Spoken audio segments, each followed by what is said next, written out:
The Ole Miss Rebels are trending to sign an elite quarterback. We'll tell you about it next.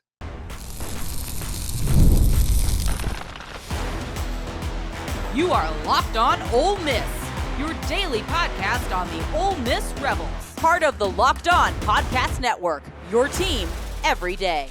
Welcome to the Locked On Ole Miss podcast, the most watched Ole Miss podcast around. I am your host, Steven Willis, a 10-year veteran member of the national media with Yahoo Sports and a former Ole Miss staff member as well. Today's show, we talk about how Steve Wiltfong has predicted an elite quarterback, Landon Duckworth, to Ole Miss. This is yet another example of Lane Kiffin advancing this recruitment closer and closer to a commitment, which honestly I expect to happen at some point before the football season kicks off. What does this mean for Ryder Lyons, though? He's the other elite quarterback that Ole Miss is in on. And what about Gavin Sidwar or Luke Fahey or Reese Wise? We'll break down all of the quarterback recruiting storylines on today's Locked On Ole Miss podcast. Remember, we're free and available on all the podcast apps and on YouTube. Thank you for making Locked On Ole Miss your first listen every day, and a special hello to the insiders and everydayers who make this show what it is. And don't forget to check out a second listen on the network. Chris Gordy at Locked On SEC or Corey Burton at Locked On Vandy offer even more perspectives on college football, the SEC, and yes, even Ole Miss. So while this is going down and I'm getting ready for my surgery and all of that stuff, we're going to talk about that a little bit later on in the show. Don't worry.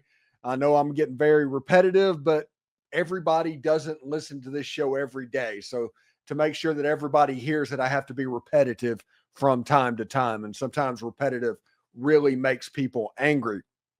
But Steve Wiltfong from On3 put out a crystal ball or a Fong bomb for Landon Duckworth to go to Ole Miss, about 50% confidence level. Now, this doesn't mean that Landon Duckworth is done. This doesn't mean that it's close. Steve Wiltfong just has a history of being correct, and he's right more often than he is not. And whenever he picks a player like this, I tend to believe it. But to be perfectly honest about this, Steve Wiltfong and everybody else, we've been knowing about where Landon Duckworth has been trending now for a couple of weeks. He's had interviews with Chad Simmons from On3 and all over the 247 network about what's going on. And sometimes he's even doing those interviews in Ole Miss gear. It is obvious that Landon Duckworth is very infatuated with Lane Kiffin, Charlie Weiss, and Joe Judge and the whole Ole Miss setup. So while I'm not surprised we should just make a note that Steve Wiltfong has predicted Landon Duckworth to Ole Miss. Really good stuff, a really great quarterback. And when you look at his highlights, it just jumps off the page of what he's doing. I really like the fact that there's a lot of mid-range in his game. In high school film, you always see deep passes because those are the flash reel things. But Landon Duckworth really does a really good job on the mid-range stuff. His scrambling ability is second to none. There's a play on this highlight to where he scrambles for a 99-yard touchdown after dropping back to pass in his own end zone. Honestly, he has a lot of RG3 in his game. He's got that type of athleticism with that type of arm. He has a huge future in front of himself. He has recently taken an unofficial down to Florida State. He is going to take official visits to Florida State, Georgia, South Carolina, and Ole Miss. Ole Miss gets the last one, and Auburn is kind of sniffing around as well. They're looking at Xavier Crowell from Jackson High School in Alabama to Auburn as well. So that might be, they're trying to work on that. But right now, Ole Miss has a pretty solid lead for Landon Duckworth, and he's somebody that could come in, sits behind Austin Simmons for a year, and competes with A.J. Maddox for the starting quarterback job. If you can do that, you'll be all right. And Landon Duckworth has the talent to where if he's a redshirt freshman, you could see him on the football field as well for the Ole Miss Rebels. Landon Duckworth has athleticism and ability beyond basically his years. Whenever he gets to campus, you almost should view him as a sophomore rather than a true freshman because he has that type of physical gifts that he can do. Now, he still has to learn to read the defense. He has to learn what he's seeing. He has to learn how to pick it apart. Lane Kiffin obviously can make a lot of that easier for him, but he still has to learn to do it. And the quicker he picks that stuff up, the quicker he can make an impact at the college level. Landon Duckworth is a really good player. Make no mistake, he is a really good player. And I have said for weeks that he is the number one quarterback on Ole Miss's board above all other quarterbacks. And that includes Ryder Lyons. And we'll tell you why in the next segment coming up about that. Landon Duckworth, if Ole Miss gave him a committable offer or he wanted to commit, Ole Miss would take the commitment from Landon Duckworth before he got the sentence out of his mouth. That is how serious Ole Miss is about Landon Duckworth. Now, there's other quarterbacks that's in the system. There's other ways that this could go. But if you get your first choice, it makes everything a lot easier. And we'll talk about the other choices for Ole Miss in just a little bit. But Landon Duckworth, with the wide receivers that Ole Miss, if Ole Miss can land a Xavier McDonald, a Jace Matthews, a Tristan Keys, you have a chance to build a nice little super team in Oxford, Mississippi, especially in the skill position. If somehow you can do that, that makes your pitch to Xavier Crowell even more impressive, and you can have all skill position players at a very high level and a very talented group of players. It all starts with Landon Duckworth. He is the first cog. He is the keystone. He is whatever you want to call. What is the stone that sits in the middle of the arch that keeps everything up? He is that one. Landon Duckworth, if he chose to come to Ole Miss, which it looks like I said, sometime before football season, I'm anticipating him committing. If he doesn't, I will be blown away. And that's not because I necessarily know anything. It's because I've talked to people that do. And I've talked to the Florida football scout about this athlete. We had a video about Landon last week. He saw him at the Elite 11 competition trials and said, man, this guy's awesome. This guy has a chance to shoot up the rankings. He didn't walk out of the Elite 11 camp with an invite, but Brian is really confident that he's going to end up with one when it's all said and done. And also, congratulations to Landon Duckworth for accepting a Navy All-American Bowl invitation. So he'll be going to the Navy All-American Bowl. And for those that don't know, that is the San Antonio game. The two major high school all-star games are in Orlando and San Antonio. What used to be the Army All-American game is now the Navy All-American game. Go Navy. So when you look at what's going on and how Ole Miss is setting up, we're not even touching the Deuce Geralds. We're not even touching where Ole Miss can land. There's a chance for many, many players that are top 50, top 100 level football players going to Ole Miss. And that by the time this is all said and done, this Ole Miss class could look similar to the 2013 Ole Miss class or the 2016 Ole Miss class that had DK and AJ and Shea Patterson and all those guys. This could look a little bit different for Ole Miss.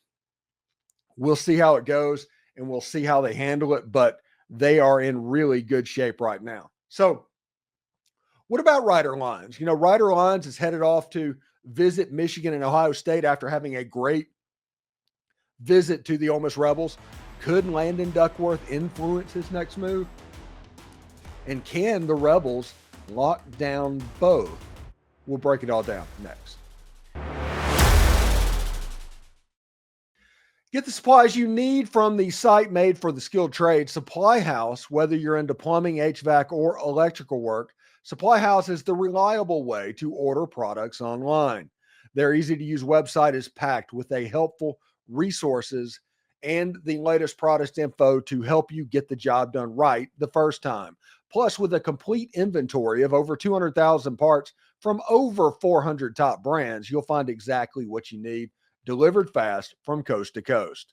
If you need help with an order, Supply House offers expert support and industry-leading service, so you'll always talk to a real person. And the trade pros looking for an extra edge? Well, their TradeMaster program offers exclusive perks like a dedicated phone line or free shipping or discounts on every single order.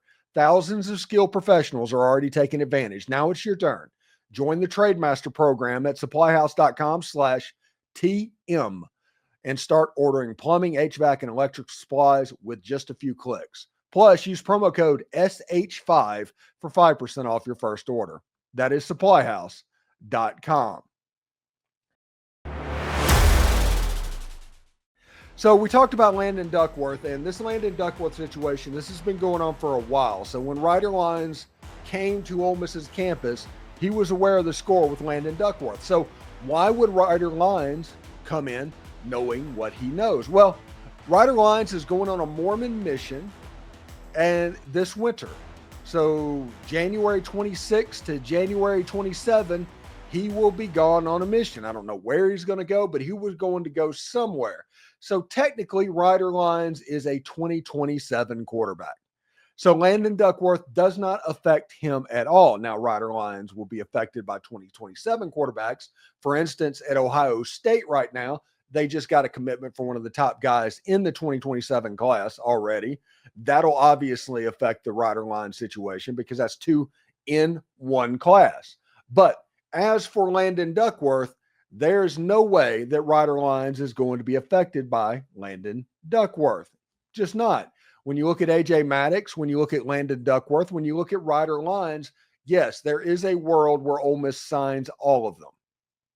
There is a world where Ryder Lyons and Landon Duckworth both end up at Ole Miss because it's like recruiting different quarterbacks in different classes, even though they're technically in the same class. And by the way, if Ole Miss lands Ryder Lyons, it's the best quarterback class in the country. It's absolutely unreal. It's kind of like the Brandon Stewart, Peyton Manning class of 1994.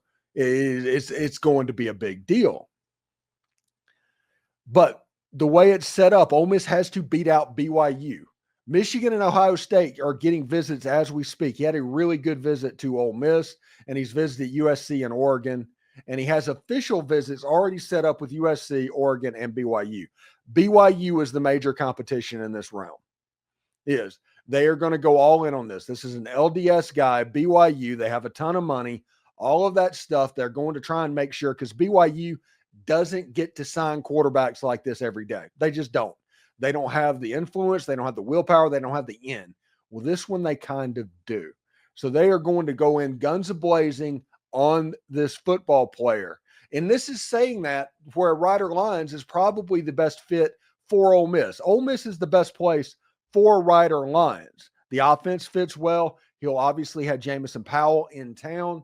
It will be a good situation for him. If he can pull that off and everything is kind of, I guess, pointing that direction maybe, Ole Miss has a really good chance to land him. I'll put it like this. If Ole Miss gets an official visit, Ole Miss should have about a 50% chance of winning this when it's all said and done. When you look at USC, they signed the Jonah kid out of Illinois. You have Oregon that is in on Jared Davis, the number 1 quarterback in the country, fighting with Georgia. And I would not be surprised if Jared Davis ended up at Oregon. And you have BYU, which obviously we talked about the connection there. You have Ohio State. They just committed a quarterback, one of the top 2027 quarterbacks in all of college football. Michigan, Bryce Underwood, but that's 2 years separated. That would be a decent fit as well. And then you have the Ole Miss Rebels, who Austin Simmons, he would be multiple years behind him, and he'd have a chance to step in as well. Obviously, if Landon Duckworth was on campus, AJ Maddox and all that, it'd be a massive competition. But one that if Ryder Lyons chose to do it, he could do it. And also, speaking of which, how healthy is Ole Miss's quarterback room looking right now? Whenever you're like, hey, yeah, Austin Simmons and AJ Maddox and Pierce Clarkson's coming in as a 3rd-string quarterback. Potentially next year they could sign Landon Duckworth, who's a Navy All-American Bowl quarterback. Big name players are going to Ole Miss. Ole Miss is becoming a destination school. And this honestly scares the crap out of everybody. It does. They like it when Ole Miss is little Ole Miss. When Ole Miss knows its place. That's what makes them comfortable. Ole Miss scares the crap out of them because when everybody starts pulling in the rope in the same direction, Ole Miss can win competitions. Ole Miss can beat you. Ole Miss can elevate far beyond where they're supposed to be. So we'll see exactly how that looks. But Landon Duckworth, in summation, Landon Duckworth doesn't affect Ryder Lyons at all. Not even a little bit. Not even sort of, kind of. It's like another quarterback in next year's class. Landon Duckworth, a Navy All-American Bowl commit right now, would not affect Ryder Lyons in one way. So there's still a chance that Ole Miss could end up with both of those guys, but BYU is going to be the big fight there as well. In our final segment, we'll check out the other quarterbacks on Ole Miss's radar. Is there room for Reese Wise to join this class? We'll break it all down next.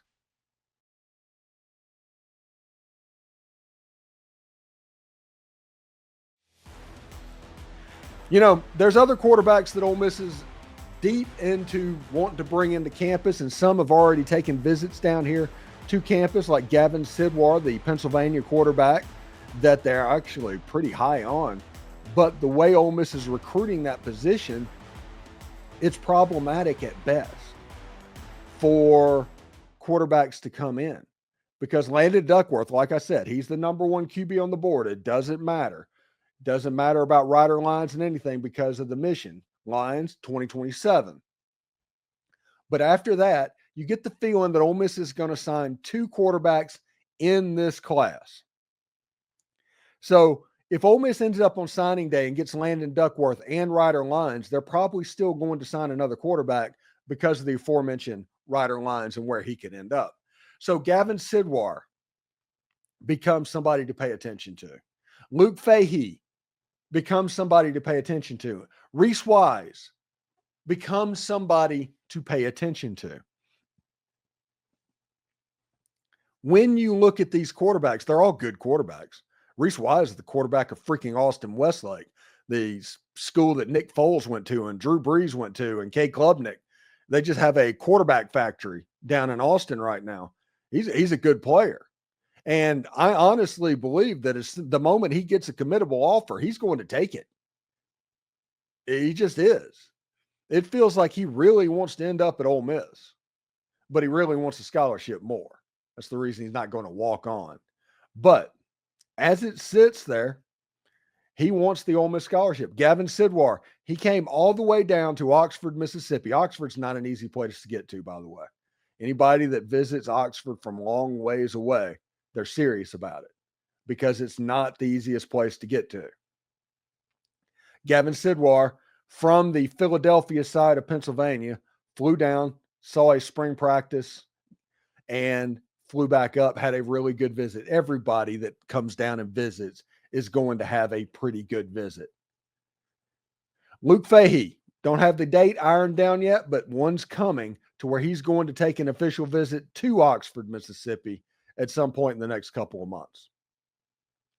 Luke Fahey plays the game really similar to Reese Wise, to Jackson Dart. There's a trend with the playing style of quarterback that Lane Kiffin likes. Luke Fahey, I think, goes to Mission Viejo in California, which for those that do not know, that is a quarterback, that is a power school in the state of California.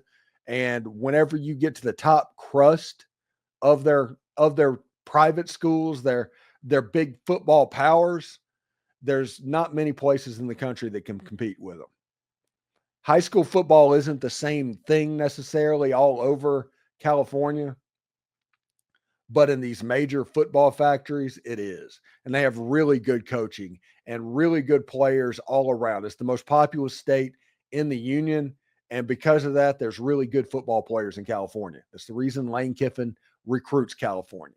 California, Texas, Florida, and Georgia, Lane Kiffin's always going to recruit those areas. So Luke Fahey is a name to watch. And if he takes his official visit, when it gets set up and all of that stuff, he is a name to watch, especially in juxtaposition with Reese Wise. Reese Wise from Austin Westlake, like I said, a really good player. Plays tough as nails. He's somebody to pay attention to in the future, and we'll see exactly how that goes. Like I said, Gavin Sidwar, you're going to have a bunch of quarterbacks that line up to play ball for Ole Miss. There's a chance the quarterback room is 5-6 quarterbacks strong after this recruiting cycle. I think if Landon Duckworth and Ryder Lyons decide to pick Ole Miss, you're still going to take a third quarterback. I think this class, and when I say this class, I mean not counting Ryder Lyons, they're going to take 2 quarterbacks.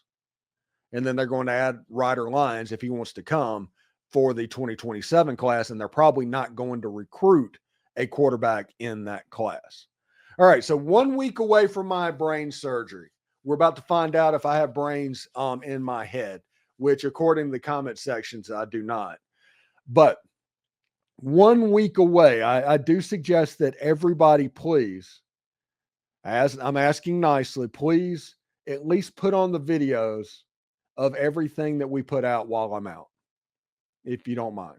Whether it's a Brian Smith video, anything like that, the Locked On SEC guest host videos, my Why I Hate videos. I did that on the 8 SEC opponents. Finished that up yesterday on Mississippi State. Obviously, there was a lot of talk about writing a book and hunting on a property and all of that stuff. We hammered that down as well on that one. That should air in the end of May, by the way. But watch those videos if you don't mind. Subscribe to the channel. Listen to our shows on the podcast, wherever you get them, whether it's Spotify or Apple or something like that. Rate and review us if you don't mind. All of that stuff will help us out. And if you want to do more, do our subtext link down below. It's in the description down below in the YouTube channel. And that's $5 a month.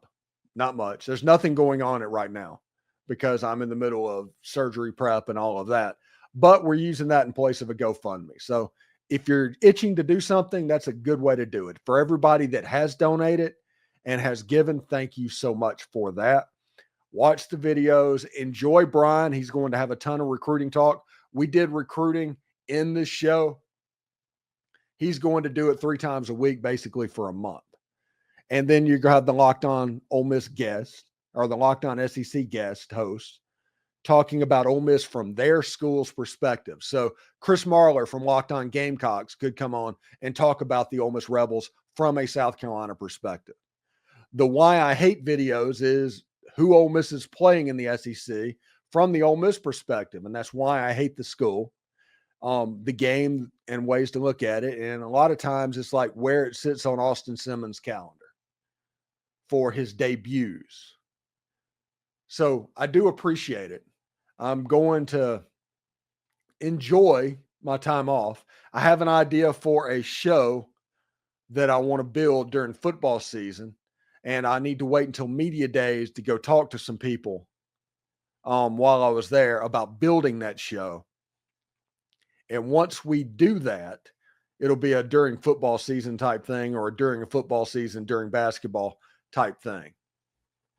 Really cool stuff. It's kind of close to what I've been doing, but a little different as well. It's hard to explain. But as it gets closer, I will explain it. And I'll spend the next couple of weeks that I'm recovering trying to make sure that Locked On Ole Miss is at the cutting edge of what is going on and making this the best experience possible for you. We're not going to tolerate any garbage. We're going to try and have some fun. But if you understand that, if you're willing to have fun, if you're not against fun, you're more than welcome to join us and give us a subscribe as well. So should be pretty interesting of what's going on as well. Anyway, thanks for making the Locked On Ole Miss podcast your go-to source for Ole Miss sports. We pride ourselves on offering the most comprehensive perspectives, which is why we're the #1 Ole Miss podcast. Your support means the world to us. Thank you for making Locked On Ole Miss your first listen today. For your second listen, check out Locked On NFL Draft with Damian Parsons and Keith Sanchez. As your favorite collegiate players get ready for the next level, get the latest draft rankings, rumors, and news every single day. Find Locked On NFL Draft on YouTube or wherever you listen to podcasts. Hotty toddy, everyone. And remember, analytics is just the old English word that means bad football. We'll see you tomorrow.